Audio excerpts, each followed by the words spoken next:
Hello. Brandon Harvey here with this week's episode of Sounds Good, the podcast where every single Monday I sit down with an inspiring person and talk about happiness, overcoming struggles, and living a life of intentionality and wonder.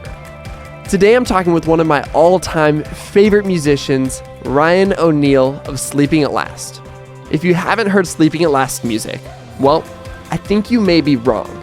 Ryan's had his music featured in and used by The Twilight Saga, The Fault in Our Stars trailer, Dancing with the Stars, Jane the Virgin, Super Bowl commercials, Ellen DeGeneres, a million episodes of Grey's Anatomy, So You Think You Can Dance, Kid President, and so much more.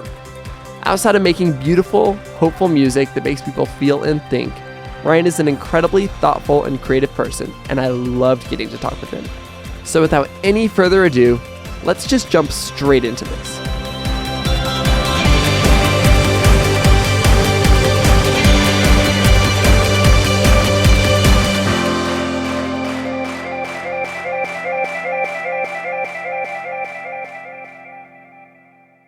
Okay, I'm on the line with Ryan O'Neal of Sleeping at Last. Ryan, welcome to the podcast. Oh man, thank you so much. I am so excited to talk to you. So your name is Ryan, and I may have just spoiled this, ruined this, but you are also the entirety of the band Sleeping at Last. Is this correct? That's true. That is true. I mean, I don't have a Sleeping at Last birth certificate, but it is Sleeping at Last is me and vice versa. But I didn't spoil any secrets. That's public knowledge. No, that is not. That is no secret. Surprise, everybody. Banksy. It's more of a point of confusion than anything else. I love it. Because it does sound like a band name, so. and I love that. What's the background behind the name? Where does Sleeping at Last come from? I've got no idea. Yeah, so quite a while ago when I was way younger than I am now, I knew I needed some sort of name for my music, and I went into a bookstore with a friend and just completely joking said, all right, whatever page I turn to next in this poetry book that's going to be the name of my music. And so I flipped the page once and in this poetry anthology, and it was a poem by Christina Rossetti, and it was called Sleeping at Last. And I totally was not expecting to find something that I connected with or a name that I connected with.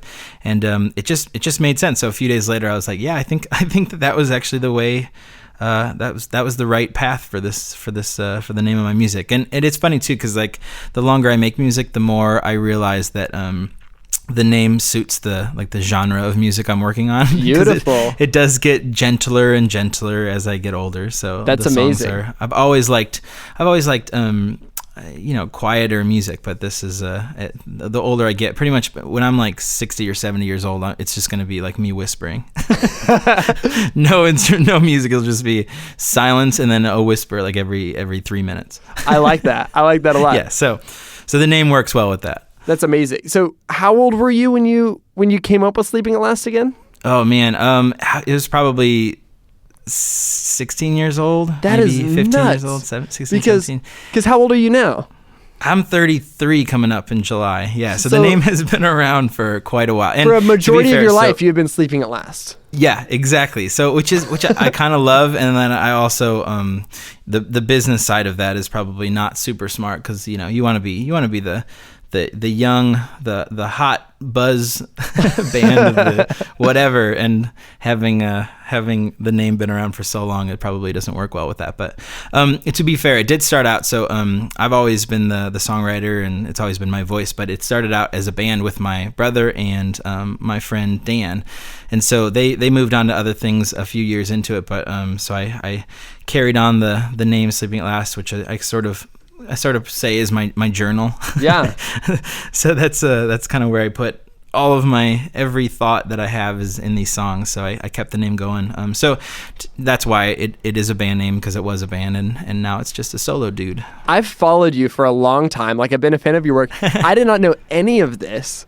And this is normally awesome. some Good. of the first stuff that you figure out about a band. Why it's are they called my that secret thing? past? Yeah. Man, that's great. Okay, and so you and I were talking about this before we started recording, but I really don't remember when you and I first connected. Me neither, yeah. I feel like it could have been through, was it through Bob Goff? It might have... Maybe a Love Does event. Or Yes, in Seattle. I think that might have been it. Yeah, That's probably it. I feel like we started talking to each other over Twitter or maybe Instagram or something since then. And then I don't know, for some reason it just felt like we've known each other for a lot longer. So every time I feel like I consider you a friend. I don't know if that's okay, but you're my friend. I consider you a friend. I'm honored. I'm honored that you consider me a friend, but I consider you a friend for sure. That's the magic of like just getting to meet cool people and technology. Okay, so I want to back up from the conversation of you and me and our little friendship love story and talk about you and Sleeping at Last in music. My kind of go-to question probably would have been like, how did you get started? Like, how did you pivot into music? But it sounds like as a teenager, you jumped into music. So more so I want to ask, like, what was the first big break you had? Like, what was the first moment that blew your mind in your pursuit of music? Yeah, so I was really, really fortunate when I was I think I was 17 or 18. So this is just a couple years after the name Sleeping at Last was around, and I was writing my own songs and all that stuff. I played a show at a venue in Chicago called the Metro, and after the show, we were backstage, and I saw Billy Corgan from the Smashing Pumpkins walk by, and I grew up on the Smashing Pumpkins. I was a huge fan, so it was a big, a big moment. I was like, oh my gosh, we were pretty sure he didn't hear the actual show that we played, but we were debating whether or not I should give him a CD. So I ended up rallying and kind of pulling the courage together to hand it to him. Actually, I was in the middle of talking to a security guard about whether or not I should do that, and he walked by like as I was asking the question. So I was like, I'm sorry, can I give this to you?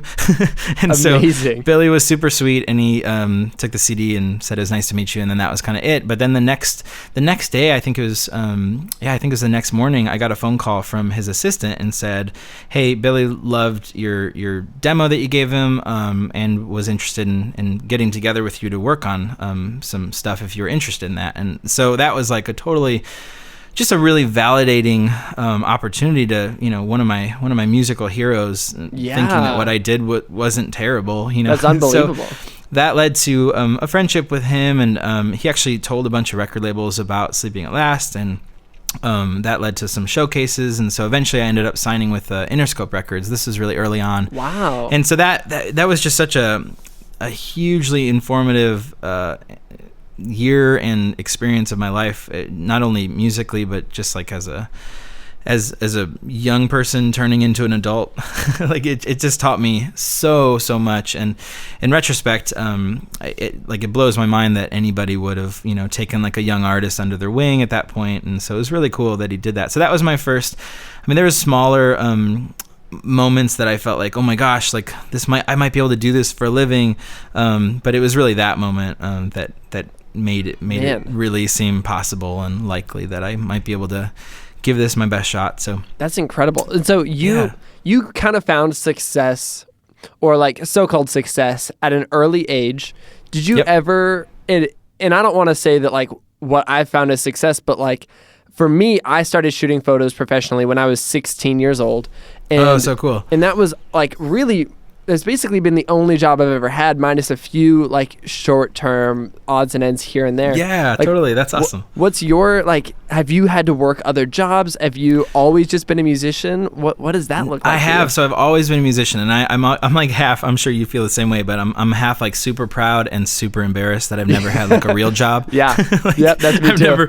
I've never had to like wake up super early and do something that I don't love doing, which is I, even as hearing myself say that, like I need to every day wake up so grateful and thankful that I get to do this. But so yeah, I went straight from I guess 16, 17 years old, that I knew I wanted to do music, and these opportunities kind of came along, and then that just kind of propelled it into being like, okay, no matter what it takes, like this is what I want to do, and this is what I'm going to do, and thankfully I've been able to do it for quite a while. So I'm hoping that people will continue to listen to my music, so I can continue on that path. But I do feel like I've won the lottery in that regard. It's amazing. It's really cool.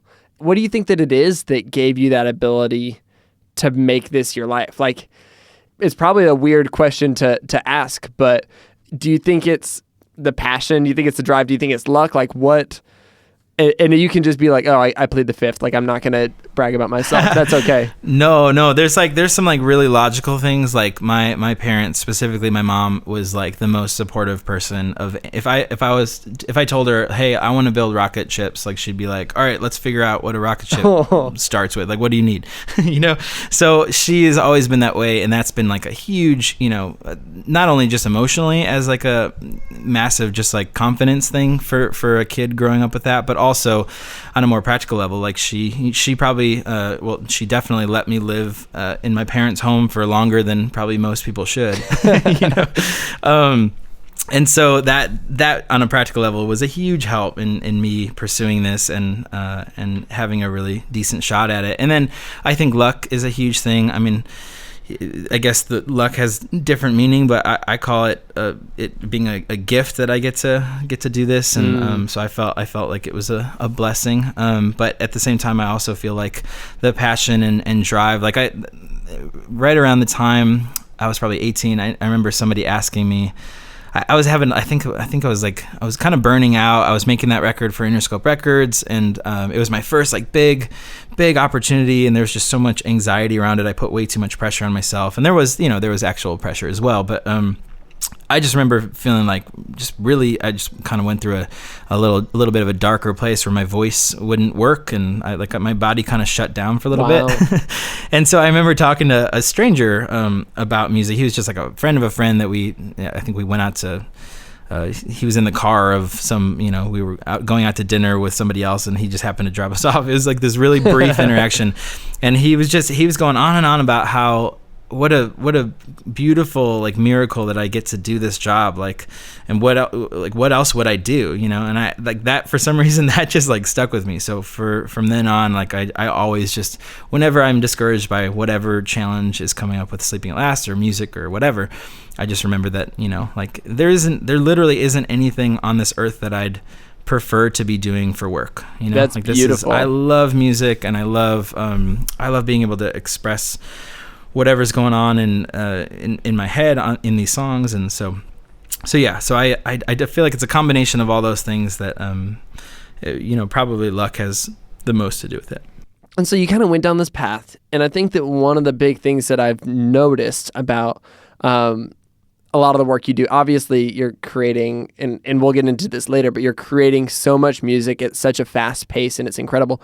But this other thing that's really unique to you is that you're creating music for so many television shows and movies and trailers and commercials that I like know about. It's not just like no-name stuff. It's like, oh, here's Grey's Anatomy, here's Jane the Virgin. How did you get into that world of things? Because I don't know anything about that. Yeah, that's been one of the great joys of doing this too, because I'm a huge TV and movie fan. I always have been, and so it is like my it's like the area of art or the format of art that I don't know a ton about because I don't do it, so I get to fully just appreciate it. Like I get to like be a complete just audience member for that, as opposed to music, or like I love photography, and so I haven't really pursued it, but I've learned more about it. But filmmaking and all that kind of stuff is just stuff I really, really love. So whenever when I started getting those opportunities to have my music be a part of some of these TV shows and movies, it was just like it still is like the coolest, like it's like my favorite merger possible for music. Incredible. But it started with, so my first placement on a TV show was. Actually, it was a show on Warner Brothers. This is probably 10 years ago, called Tarzan. It was like a live action Tarzan. Huh. It had one season. It got canceled very quickly. And I remember I think we were on tour at the time, and I remember being in a hotel room listening to it, like waiting for it to come on the air, and it was so quiet. It was like literally on a radio in like 2 rooms over from the scene. Oh and my it was gosh. Like the biggest like bummer, but we still felt like it was, wow, this is so cool. It's on TV, and so that was like the first one, and then nothing for 4 or 5 years, and then I got an episode of Grey's Anatomy, and it was a better placement, but it was still very background, but it was like I really thought, I'm like, this is, oh man, what a cool opportunity, and hopefully this will lead to this and this and this, and it never does. Whenever you think that way, nothing will lead to. You just can't predict any. It's of this always stuff. the surprises that lead to stuff. Oh man. Absolutely. So after that Grey's Anatomy placement, there was nothing, 0 placements for 3 years. Wow. And then, so around that time, I guess this was probably 2010, 2011, I had the idea to, rather than continue making records, I wanted to just do series of music. I wanted to write just all the time. And that ended up putting my music, because there was so much new stuff coming out, it ended up putting Sleeping at Last on the radar for a lot of different people in film and TV, and that sort of led to another placement and a TV ad and more placements. And so it's been a really, really fun part of the career. Like I always joke that it's just like I have a studio in my basement, and that's where I make all my music. So it's fun to be able to like sit there and kind of, figure out music and then go upstairs and watch it on TV sometimes. That's incredible. It's a huge gift for sure. Man. And you just mentioned this, but you basically are creating music in series now. And I've never seen anybody do anything like this. And so first of all, why did you decide to start creating music this way instead of the traditional, like, release an album every 2 or 3 years? And then also, like, how do you maintain that? Like, that's crazy. So it actually started as just like a creative challenge. I had a conversation with my friend David Hodges, who is an incredible songwriter, and he just his output per year of songs is it's incredible, and he's so passionate about songwriting. And so when we first met, this was probably 2009. He asked me, he's like, hey, how many songs do you write a year? Because he was familiar with a little bit of Sleeping at Last work, but I was like, oh yeah, feeling pretty proud of myself. I'm like, I write like 4 or 5 songs a year. And then I was like, how about you? And he's like, oh yeah, well, I write like 100. Oh my gosh. I'm like, what? And the crazy thing is, like, something clicked over the following months that just like, that's my favorite part of the whole career. Like I love the creating, I love the writing, I love processing everything I'm going through in song, and so. It just struck me as really bizarre that I don't do that more often. So why am I only writing 4 or 5 songs a year? So I decided to figure out, like, okay, what is doable? Like, what's a big commitment or jump creatively that I can make that actually is doable, that I won't completely fall on my face? And so I came up with the Yearbook, which is 3 songs every month for a year. And I took like a subscription for it. And so I knew that I had to write 3 songs. And my only criteria was that I had to be very, very proud, actually genuinely proud of the things that I put out. Amazing. And so it was so hard. It was like one of the hardest creative years, obviously, ever for my life. But it just, like, every time I hit a wall of writer's block or any of that kind of stuff, which was pretty much every song or every month, I just kept waiting it out, and I would get through to the other side and realize that no, like, there's still quite a lot to say, So how many songs are you writing per year now at this point?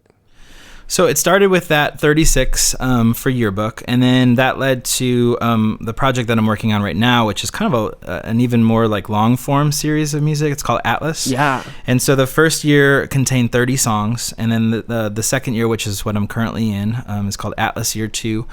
And it's 25 songs over the course of essentially a year. It's a little longer. And what's interesting about this, or what I'm excited about this project, is that it's kind of a concept series. Mm-hmm. So Yearbook was just about me writing 3 songs every month, and whatever's going on in each of those months, that's what I was writing about, and that's what came out. With this project, Atlas, I'm trying to tell like a thematic story, of like an overarching story through the themes of the song. So in Atlas 1, it starts off with an EP called Darkness, which represents the unknown and the things that we don't understand in our way back history. And then Light represents the beginning of all things, whether you call that the Big Bang, or you call that God, or you call that the beginning of the universe, essentially. And then the next EP is a song for each of our planets in the solar system. And then we get closer and closer to Earth. So I do a series called Oceans, which a song for each of the oceans on Earth. And then now in Atlas Year 2. So Atlas Year 2 is about the involuntary human development of people. So you're born with your gender. You're born with these senses, 5 senses. You're born. I'm not sure if you're familiar with Enneagram. Yeah. I love Enneagram. What number are you? Oh, awesome. I'm a 9. What are you? I'm a 7. A 7. I think that Sammy makes so might much be sense. a 9 actually. Awesome. 9. I'm proud. I'm a proud 9. What's the name of 9? Is 9 Peacemaker?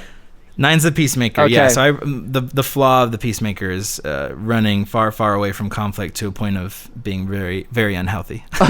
And I'm the enthusiast. And Sammy was making fun of me last night. Wait, so we should back up a tiny bit. For people who haven't heard of Enneagram is this really cool, almost ancient personality type. So it's like Myers-Briggs, but the thing is that your personality type, like there's 9 options, it will never change. And you can basically become a healthier or less healthy version of your type. So I'm a 7, I'm an enthusiast. I can become a super healthy enthusiast. And I like to think I'm moderately healthy right now.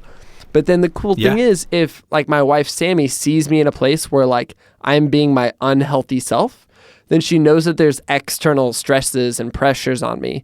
And she can kind of say, how can I help alleviate this? Like in her mind, that's kind of what she can do. And the same goes for her. Or like now, because Ryan's the same as my wife, I can say, Ryan, like I can tell that you are like a super unhealthy 9 right now.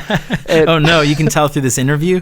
Oh man, you probably can. I really am not that good yet. But anyway, it's so fun to like get to know people. Oh my gosh, absolutely. It really is. I mean, you beautifully said it already, but it is such a helpful tool in understanding not only yourself and kind of where you're at on a level of like healthy patterns or unhealthy patterns, but it's such a helpful understanding of others. Like for me and my wife Kate, like Kate's a 3, and so just even understanding how each of the 9 types integrate or disintegrate into each other, like it's so helpful to see. Like I mean, same thing like you said, like she'll totally recognize in me like there's something's a little bit off if I start showing some of these specific moods or just these different little warning signs, and the same thing with her. So and it also helps settle some old arguments too about like I think our inclination for, or our hope for every relationship is for people to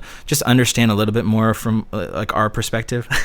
Amazing. and Enneagram allows you to understand things from other people's perspective. It's a great exercise in empathy. Exactly. But yeah, so this year of Atlas is kind of about all of the involuntary parts of us. So like you said, Enneagram is one of those things where you're kind of born into this type or this energy of Enneagram, and that you kind of fluctuate just from health or a lack of health in that type. So I'm doing a song from each of the perspectives of those 9 types. No which way. will be really, really fun. What? Yeah. So that's how the Atlas Year 2 ends. So it's the 5 senses, the 4 basic human emotions, and then Enneagram. Incredible. And then next year is about the voluntary human development. So the things that we do with all of that, like love, create, dream, build, like all that's kind of the 3rd chapter of Atlas. Man, I love that. That's so cool because I've been listening to all of Atlas. I've loved it,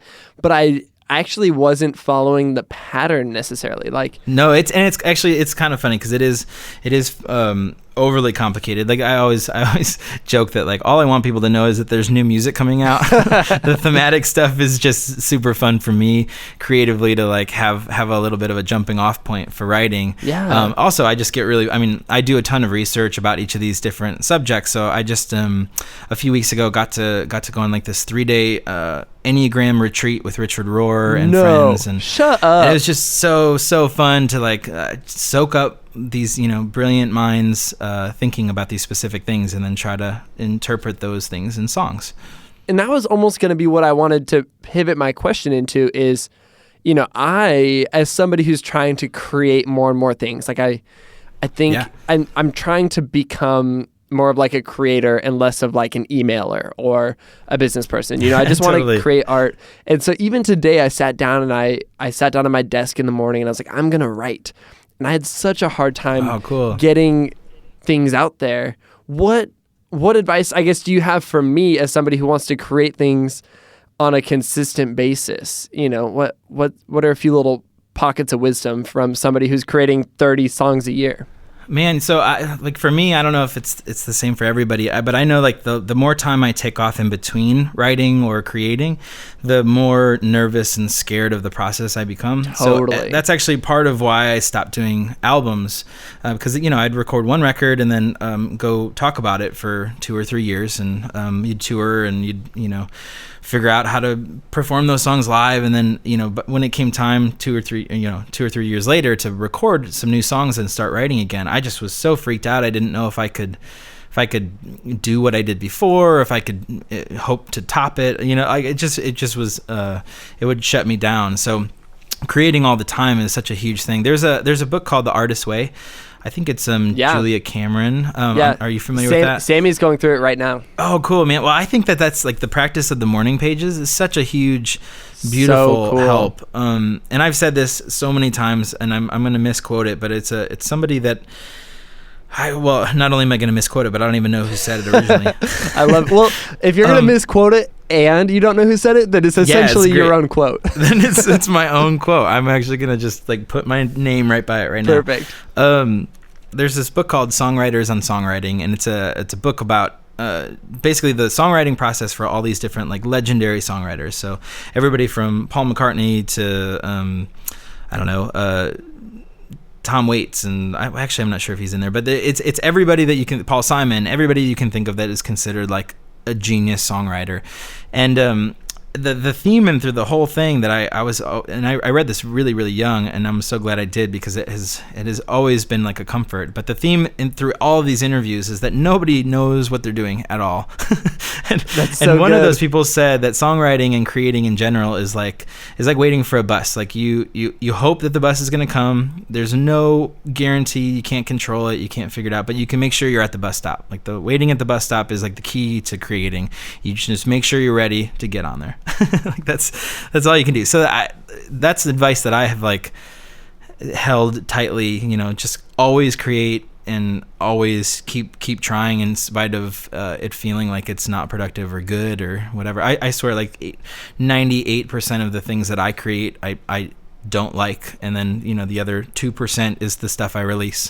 When you're creating all these songs, how many fragments of songs do you think that you write then? I mean, that's probably not a quantifiable number. No, totally. I don't know if I have a number, but I'm getting, I think the older I get, the better I get at recognizing whether or not a song's there or not. So if there's like something I'm working on for a couple hours, I'll realize pretty quickly if it's worth spending any more time on or not. So I don't let songs go too far without like really believing in them, That's smart. So thankfully, but there are thousands of song starts that I write that are just like, wow, that is awful. Oh man, so bad. And same thing with lyrics. I approach lyrics and music separate at first, and then later on I kind of figure out the how they correspond with each other. But lyrics too, I try to free write as much as possible, and that I feel like I love what The Artist's Way says about, if you write whatever 3 pages a day, you're kind of scraping off the top of your brain, like all that excess stuff that isn't very good. And you can there's no pressure to do it. You can even write like, I don't want to write all day. Yeah. Just keep writing that down. And just the practice of that can eventually turn into something that's actually meaningful. Man. Dang, you've got me totally talked into that now. Like Sammy's been telling me to do that for a while, but I think you're just like the little straw that broke the camel's back, but in a positive way. Us nines, me and Sammy have to unite. That's true. Yeah. I mean, we're getting the morning pages out there, Yeah. Julia has to just take all the nines and have them come together to market her book. She has like the 9 street team. Oh my gosh. Okay. So, all of your music, it's coming from all these different themes, but obviously they're very unified in their sound and they're coming from your voice. But the other unifying thing that I'm noticing about them is that you really do have a hopeful approach to music. And, besides the fact that we're friends and I think you're awesome, that's a huge part of why you're on the show, because you more than any other musicians I listen to, you take just a uniquely hopeful approach. Tell me about is that part of your thought process? Is that just coming from who you are? Where's that coming from? Man, thank you, first of all, for saying that. I realized like a few years ago that no matter, especially with these different themes that I'm writing off of, like no matter how dark because I naturally like sadder songs, and I naturally like more melancholy type of stuff in general. Like I always sort of gravitate towards it. So I realized pretty early on though that no matter what I try to do, there's like hope always kind of comes through. Which I'm really, really grateful for. At first I was kind of like, wait, what is this thing? I'm trying to say something dark here. And then all of a sudden, like some resolution comes in the end of the song. That's great. Now I embrace that. Like I'm super glad that it happens. And, thankfully it just does kind of just naturally come out. And I would say now it's also something that I'm proud of. I feel like it's what I want to convey in my music. I want people to be able to find hope, and I want people to be able to feel understood in some way. And I feel like all that hopefully would come from vulnerability and just trying to be as authentic in the writing as I possibly can. And so that's kind of I would like to say that it's naturally come through in the music. I like that it started off a little bit reluctant. Yeah. Like I'm actually right now. I'm writing a song for each of the 4 basic human emotions. So I just finished Joy, which is totally hard for me to write because I'm especially like joyful music is like you either have that gene in you or you don't. And my songs are generally a little bit sadder. But right now I'm working on Sorrow, and I feel so much more at home and wow, and writing a sad song. But I was very happy that I was able to research some joy, and my daughter, who's a year and a half, was pretty great research material. She's joyful all day, every day. Well, okay. So speaking of your daughter, is your daughter is your firstborn, right? Yep. Exactly. Okay, so I was talking to my producer today, and I was like, "Hey, I'm talking to Ryan today. Anything you think I should ask him?" And he's like, "You have to get him to tell the story of how he announced." The birth of his first daughter, or announced that like him and his wife were pregnant. Oh man, can you share that story? So at the end of Atlas Year 1, which I said was all about Earth and all about kind of the formation of the universe and those songs. It ends with the oceans, and the ocean songs are all instrumental. I felt like that would be appropriate for that theme, and at the very, very last song, I believe it's the song Arctic for the Arctic Ocean.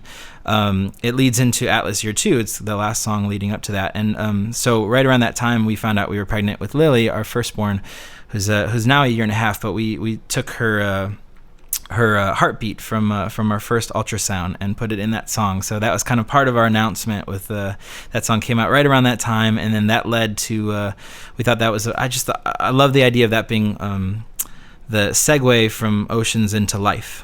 That's beautiful.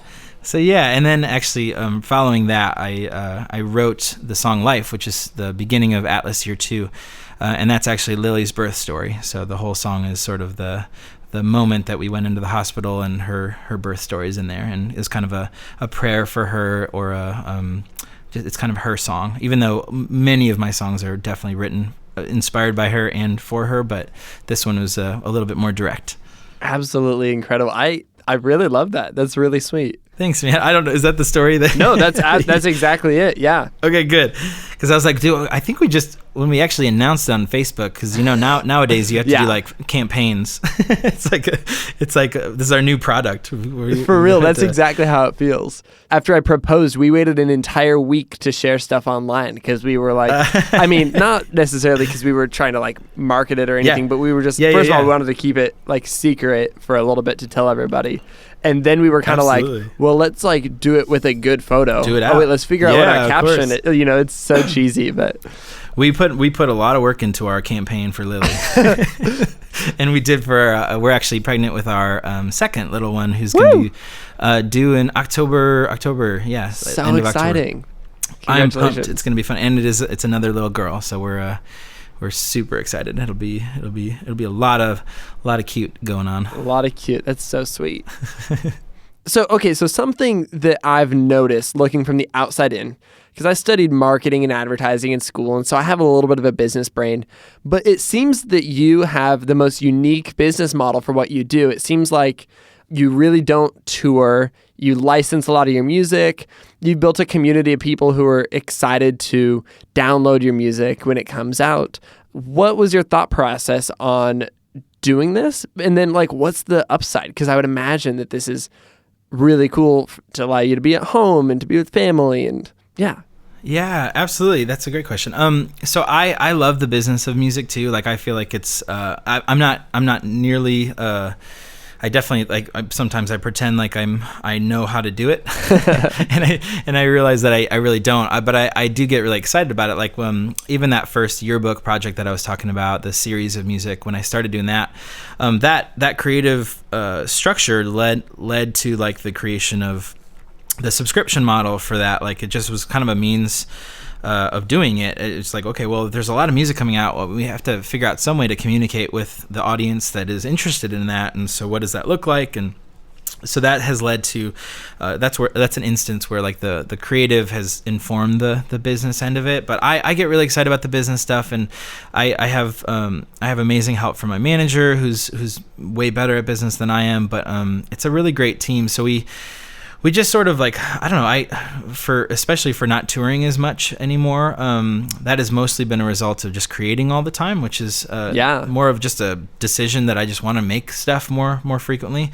And fortunately that led to the TV and film licensing, which has just been, so it was like I don't want to say it was unintentional, because this is definitely what I wanted to do. Like I wanted to create more, but I didn't have it all laid out in my head as to how to do that. So I'm just very, very grateful that by pursuing it led to a career that I get to be here at home working when our daughter's growing up, and I get to be a part of all of her firsts, and that's like feels like such a gift. So and it makes touring even more special too, because I get to do it when I want to rather than it being necessary. So but yeah, I can't even like claim responsibility for it being like this really smart move, but I'm thankful that it has landed the way it has and continues to. So that's great. That's really cool. Yeah, that's probably not even a helpful answer. No, it's fascinating to me, and I love that you're able to do that, and that you're able to be home, and it's not the traditional music lifestyle, and it's not even like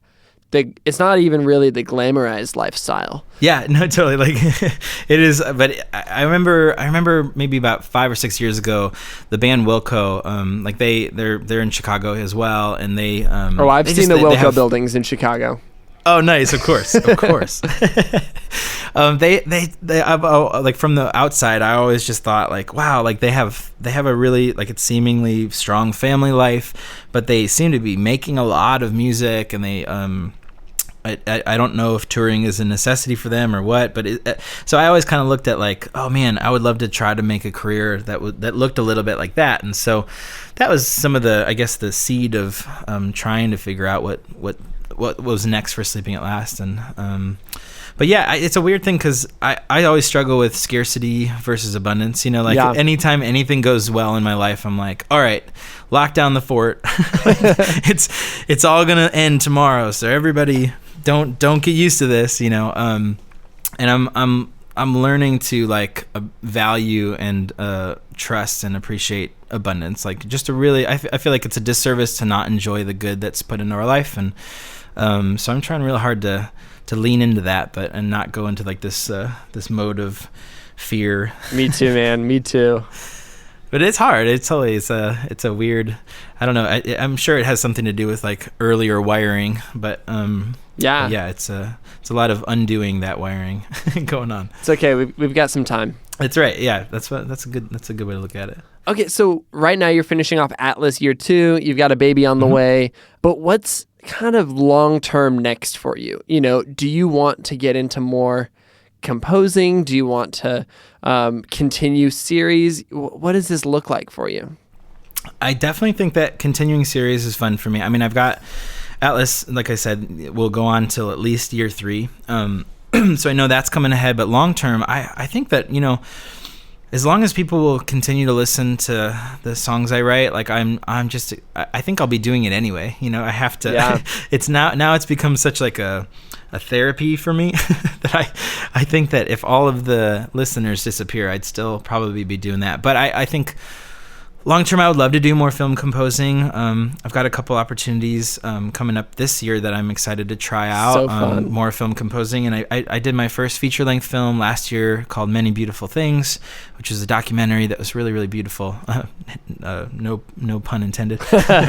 And yeah, so I would love to do more of that. I would like it's weird. I'm excited about the things I don't really know about yet. You know, like I'm trying really hard right now to focus on like balancing the input and output, because obviously these series of music lead me to like tons and tons of output. Like that's like the name of the game for me every day is like, okay, I got to beat this deadline. I've got to create. And I'm realizing probably later than I should that like it's equally or even more important that I value input and try to soak up more stuff, you know, try to make sure that I'm inspired. And I've never written with a lack of inspiration, but I'm trying to make a bigger effort towards seeking out inspiration and seeking out like researching these different themes. And so I'm hoping to do that long term, and hopefully we'll have a lot more to say. I really love that. I think that the research component of what you're doing is so fascinating. You know, you've talked so much about the universe and space and all these planets, and I just love to imagine somebody who's, you know, like a musician, like reading through textbooks and scrolling Wikipedia, and that's so good. Thanks, man.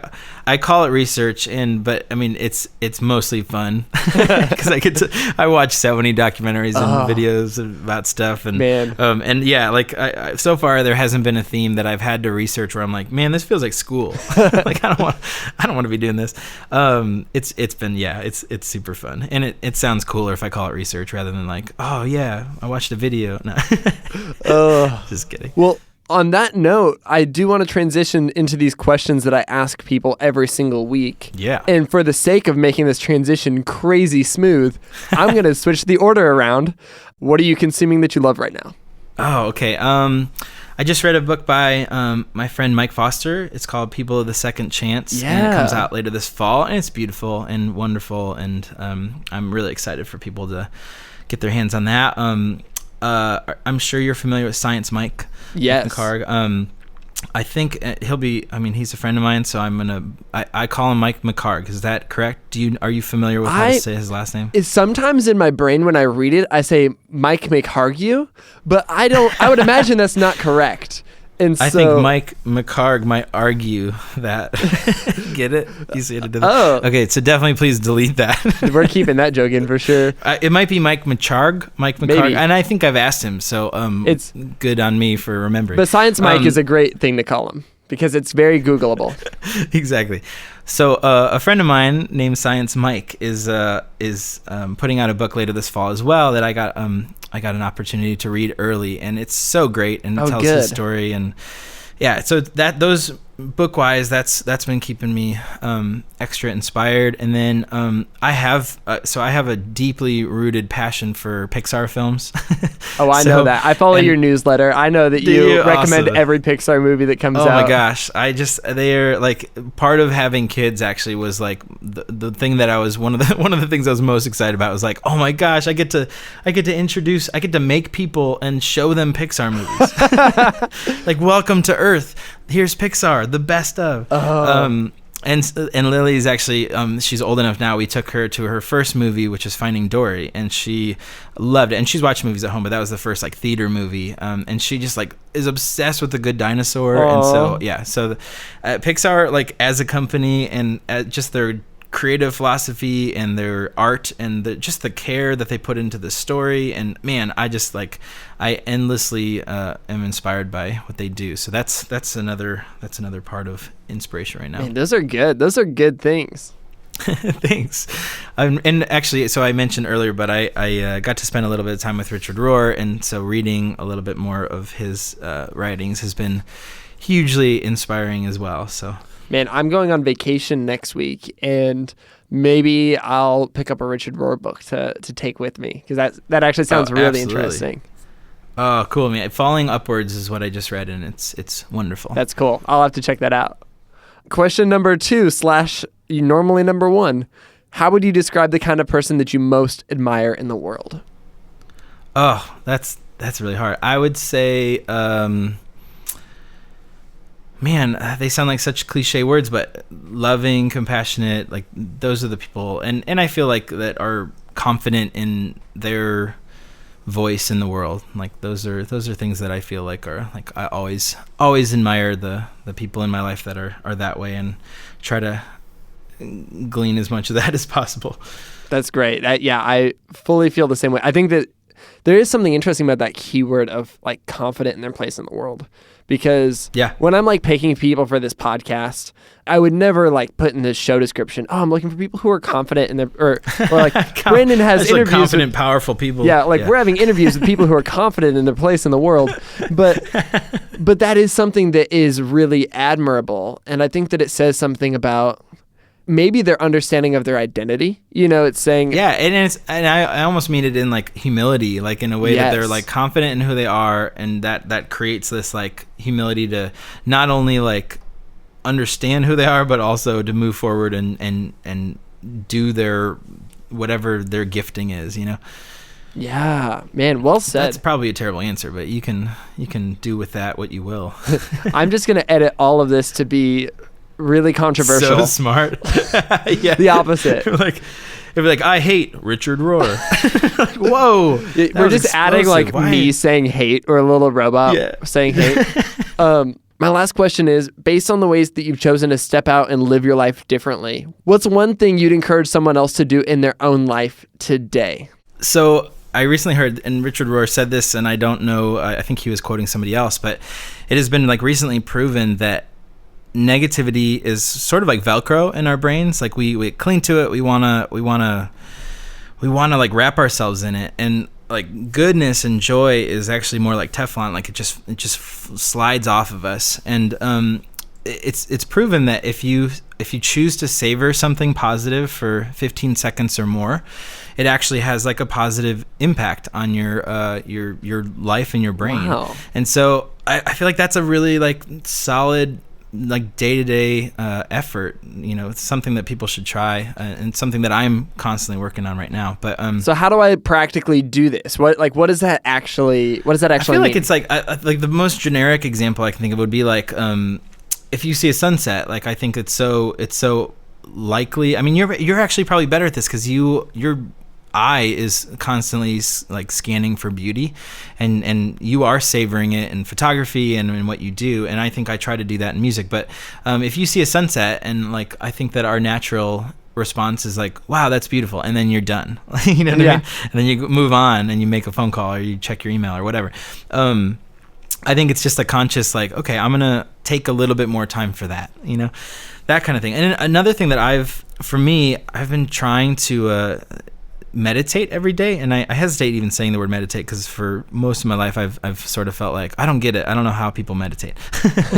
And I figured like there's this app called Headspace, and I love it, and it's 10 minutes every day. It's like this guided meditation app for iOS, and I'm sure it's for other devices as well. And it's like just this really simple breathing and being aware of your surroundings. And like for me and my personality, sitting still for 10 minutes is really hard. I'm always like, right now my leg is tapping. Like I'm just there's always something physical like going on, and I feel like it's just so important to find a little bit of time in your day. At least for me, I found that it's really, really like helpful to just have 10 minutes of like, it doesn't have to be productive. It's just like you just are listening a little closer, and you're paying attention to how you breathe. That was a really weird thing when I started it. Like I've never paid attention to how I breathe before, and it's just very like nothing needs to change. It's just it almost felt uncomfortable. Like am I doing it right? Am I doing this whole breathing thing right? That's great. And you're just supposed to breathe normal. It's not like a technique necessarily. Yeah. But yeah, so I would say take 10 minutes a day and try to be more familiar with your surroundings. But that Headspace app was a really helpful tool for that for me. Man. These are really good recommendations. I like this. I'm gonna bring these into my own life right now. What's so funny is I don't do either of these things. These are just things that sound like other people should do. I'm too busy. No, I'm just kidding. It is terrible. Like I've been trying to do more of the head. Like I started the Headspace thing I was doing it maybe for like 2 months straight, and then I'm just now getting back into it because the world got a little bit like I just didn't prioritize it, and then it slipped. So, and I noticed it. I noticed a difference. So wow. When I do it, it's a make some clearer headspace. No, again, I guess that's why the app's called that. That's a good endorsement. There we go. Ryan, this has seriously been so good. I'm so glad that we got to hang out today, and I really admire everything you're doing. Thank you. Likewise, seriously, I'm a huge fan, and I am excited to get to have this conversation. Thanks, man. If people want to find your music online, if they want to follow along with what you do, where can they do that? Yeah, so sleepingatlast.com is my website. Do people go to websites anymore? I'm not sure. I really hope so. I spent a lot of time building mine. Good. Yeah, I did too. So hopefully, if people, and for any website viewers, sleepingatlast.com, and then pretty much Sleeping at Last on all of the social media. So Instagram is Sleeping at Last, at Sleeping at Last on Twitter, and then I just started Snapchatting recently. Yes, and welcome. I'm a huge fan of your Snapchatting abilities. You're so much better at it than I am. But I'm trying to keep up. You're doing awesome. And on Snapchat, you don't have Sleeping at Last, do you? You've got a different name.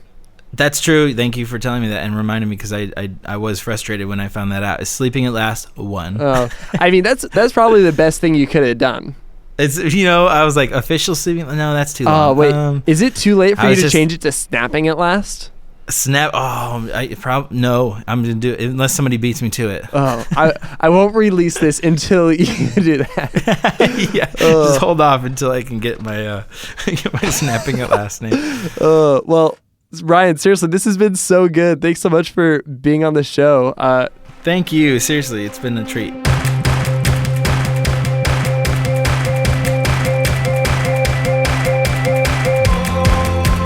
Sounds Good with Brandon Harvey is part of the Gradient Podcast Network and is created in collaboration between me, Brandon Harvey, and Gradient. Check them out at gradient.is. That's gradient.is. Thank you so very much for tuning into the podcast this week. If you liked this week's episode, make sure you hit subscribe and share the episode with your friends. You can tweet about it, you can Instagram about it, whatever. I'd be honored by that. Outside of this podcast, you can find me basically everywhere on the internet. Just Google my name. That's Brandon with an E-N. And with that, that's a wrap for this week's podcast. I'll see you next week when we get the opportunity to learn from another incredible person. Sound good?